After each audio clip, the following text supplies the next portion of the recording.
नसीब का लिखा एक रोचक कहानी। दोस्तों, आपने कई बार लोगों को कहते सुना होगा कि मेरे नसीब में ही नहीं है, या नसीब में होता तो ज़रूर मिल जाता, या फिर यहाँ कहावत कि नसीब से ज़्यादा किसी को नहीं मिलता ज़रूर सुनी होगी। आज मैं नसीब की बात इसलिए कर रहा हूँ क्योंकि आज की कहानी नसीब का लिखा एक रोचक कहानी इसी विषय पर आधारित है। किसी एक गांव में बहुत ज्ञानी पंडित रहा करता था। पंडित आजू बाजू के सारे ही गांव में बहुत प्रख्यात था और इसी वजह से धनवान भी था। पंडित का परिवार ज़्यादा बड़ा नहीं था। पंडित अपनी पत्नी के साथ अपने बहुत बड़े घर में अकेला रहता था क्योंकि पंडित को कोई बेटा था नहीं और एक बेटी थी जिसका विवाह पास के गांव वाले एक श्रीमंत लड़के से हो चुका था। पंडित ने शादी से पहले अपने होने वाले दामाद की अच्छे से जांच पड़ताल की थी और अपनी बेटी का भविष्य भी ठीक से पढ़ा था। तब जाकर उसने बेटी की शादी की थी। लेकिन चंद सालों में ही पंडित का दामाद बुरी आदतों के चंगुल में फंस गया। जुआ और शराब की बुरी लत ने उन्हें सड़क पर लाकर रख दिया था। अपने बेटी की ऐसी दुर्दशा देखकर पंडित की पत्नी काफ़ी दुखी होती थी और अक्सर पंडित को कहा करती थी, तुम जाकर उनकी मदद कराओ। पंडित हमेशा अपनी बीवी को यहाँ कहकर उनकी मदद के लिए मना कर देता था कि अभी कुछ समय तक उनका बुरा वक्त चलना है। हम चाहे कितनी ही कोशिश कर लें, जो उनके नसीब में नहीं है वहाँ उन्हें नहीं मिल पाएगा।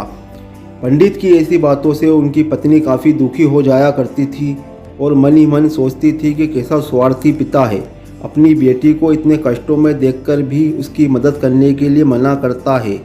आखिर भगवान ने जो इतना सारा धन धान्य दिया है उसका क्या करेंगे, हमें कोई औलाद भी तो नहीं है, ले देकर यही एक बेटी है और उसके लिए भी कुछ नहीं करेंगे तो किसके लिए करेंगे। पंडित ऐसा नहीं सोचता था। ऐसा नहीं है कि पंडित अपनी पुत्री से प्रेम नहीं करता था, लेकिन उसने अपनी पुत्री की कुंडली इतने अच्छे से पढ़ी थी और वहाँ पहले से ही जानता था कि वहाँ चाहे किसी भी लड़के से शादी करती, लेकिन उसके जीवन में यहाँ समय आने वाला ही था और बिना इसे भुगते उसको छुटकारा नहीं मिलने वाला था।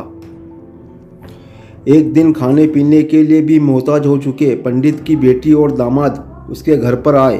पंडित ने और उसकी बीवी ने दोनों का खूब आदर सत्कार किया और खूब अच्छा खाना खिलाया।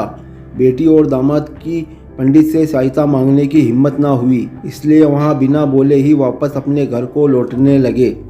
लेकिन माँ तो माँ होती है, पंडिताइन से रहा नहीं गया और बिना पंडित के इजाज़त के उसने चोरी छुपे बूंदी के लड्डू बनाकर उसमें सोने के सिक्के रख दिए और बेटी और दामाद को दिए ताकि बेटी और दामाद की कुछ आर्थिक सहायता हो सके। पंडिताइन यह भी जान गई थी कि बेटी और दामाद शर्म के मारे उनसे मदद नहीं मांग रहे थे, इसलिए उसने बेटी और दामाद को भी लड्डुओं में छिपे सिक्कों के बारे में कुछ नहीं बताया। जाहिर सी बात है कि जब वो लोग घर पर जाकर लड्डू खाएंगे तो उन्हें उसमें सोने के सिक्के मिल जाएंगे। इस तरह बिना उनके मांगे ही उन तक मदद पहुंच जाएगी।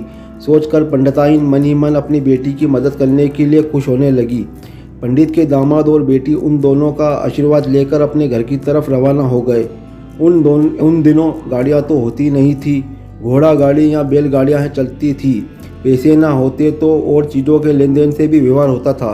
बेटी और दामाद का गांव पंडित के घर से कोसों दूर था, फिर भी पैसों की कमी के चलते वहां चलकर अपने गांव की तरफ निकल पड़े। थोड़ी दूर चले थे कि पंडित की बेटी के पैर में मोच आ गई और अब उसको चलना भी मुश्किल हो गया।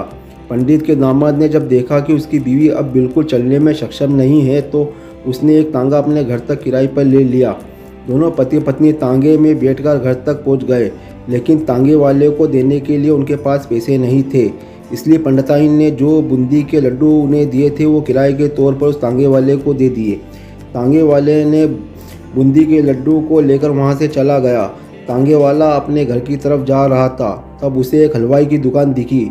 उसने सोचा कि थोड़े से बूंदी के लड्डुओं से मेरे घर के लोगों का पेट थोड़ी भरने वाला है, इससे अच्छा मैं इन बूंदी के लड्डुओं को बेचकर उनसे कुछ चावल खरीद लेता हूँ। तांगे वाले ने बूंदी के लड्डू हलवाई को बेच दिए।